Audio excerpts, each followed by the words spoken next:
ഫെബ്രുവരി 28 അല്ലേ? വയനാട് ജില്ല ഫെബ്രുവരി 28 ഞങ്ങൾ അത് കൈമാറും. UDF അധികാരത്തിൽ വന്നാൽ ഉപമുഖ്യമന്ത്രി ഉണ്ടാവുന്നുള്ള ഒരു ചർച്ച വരുന്നുണ്ട്. അതിൽ താങ്കളുടെ പേരാണ് ഉയർന്നു വരുന്നത്. കഴിഞ്ഞ ദിവസം തങ്ങൾ അത് സപ്പോർട്ട് ചെയ്ത് സംസാരിക്കുകയും ചെയ്തു. എത്രയോ തവണ ലീഗ് രണ്ടാമത്തെ പാർട്ടിയായി ഉണ്ടായിട്ടുണ്ടോ? എപ്പോഴെങ്കിലും ഞങ്ങൾ അങ്ങനെ ഒരു ആവശ്യം ഉന്നയിച്ചിട്ടുണ്ടോ?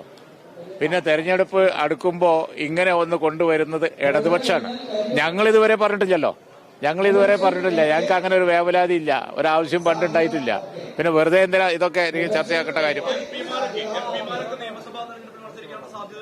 അതൊന്നും ഞാൻ മറുപടി പറയേണ്ട കാര്യമില്ല. അതത് പാർട്ടികൾ തീരുമാനിക്കേണ്ട കാര്യമാണ്. അതത് പാർട്ടികൾ പറയും. ലീഗിനെ സംബന്ധിച്ച് എന്തെങ്കിലും ഉണ്ടെങ്കിൽ അതിന്റെ യുക്തമായ സമയത്ത് പാണക്കാട് തങ്ങൾ പറയും. പുതിയ കാര്യങ്ങൾ നിങ്ങൾ അറിയാൻ ആഗ്രഹിക്കുന്നത് തക്ക സമയത്ത് ഞങ്ങൾ പറയും. കോൺഗ്രസിന്റെ 2 ദിവസത്തെ ക്യാമ്പ് ഇവിടെ നടക്കുന്നുണ്ട്. അപ്പം കോൺഗ്രസ് പ്രതിപക്ഷ നേതാവ് പറഞ്ഞത് ജനുവരിയോട് കൂടി ഈ സ്ഥാനാർത്ഥി നിർണയം പൂർത്തിയാക്കാനുള്ള ശ്രമമൊക്കെ ഉണ്ടാവുന്നു. അപ്പൊ അത് ഒരു അസാധാരണമായ സാഹചര്യമാണ്. സാധാരണ ഇങ്ങനെയൊന്നും കാണാറില്ല. അപ്പൊ എങ്ങനെയാണ് അതിനെ കോൺഗ്രസിന്റെ ശ്രമങ്ങളൊന്നും കാണുന്നത്? അസാധാരണമായ പലതും ഇപ്പൊ സംഭവിച്ചില്ലേ? ആദ്യം സ്ഥാനാർത്ഥികളെ തീരുമാനിച്ചത് കോൺഗ്രസ് ആണ്. അതുപോലെ തന്നെ പല കോർപ്പറേഷനുകളിലും ലീഡേഴ്സിന്റെ നേതൃത്വത്തിൽ നല്ല ടീം വർക്ക് നടന്നു.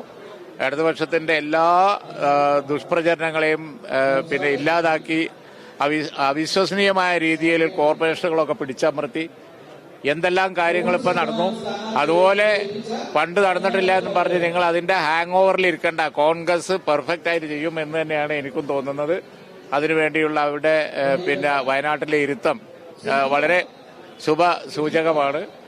തീർച്ചയായും ഇന്ത്യൻ യൂണിയൻ മുസ്ലിം ലീഗ് ഫുൾ സെറ്റാണ്. ഇന്ത്യൻ യൂണിയൻ മുസ്ലിം ലീഗ് അതിന്റെ പരിപാടിയും അതുപോലെ തന്നെ ഈ പറഞ്ഞ പോലെയുള്ള തീരുമാനങ്ങളും ഒക്കെ ആയിട്ട് ഒരു തരത്തിലും ഒരു ചാഞ്ചല്യവും ഇല്ലാതെ യുക്തമായ സമയത്ത് പുറത്തു വരും. ആ ഡേറ്റ് തീരുമാനിച്ചിട്ടുണ്ട്. ഫെബ്രുവരി 28 അല്ലേ? വയനാട് ജില്ല ഫെബ്രുവരി 28 ഞങ്ങൾ അത് കൈമാറും. മാക്സിമം കുറയില്ല. നമ്മൾ തീരുമാനിച്ച് 50ന്റെ മുകളിലുള്ള വീടുകൾ ഞങ്ങൾ ഫെബ്രുവരി 28 കൈമാറും. സാദിഖ് അലി ശിഹാബ് തങ്ങൾ അതിന് ഡേറ്റ് കൊടുത്തു കഴിഞ്ഞു. Okay, thank you.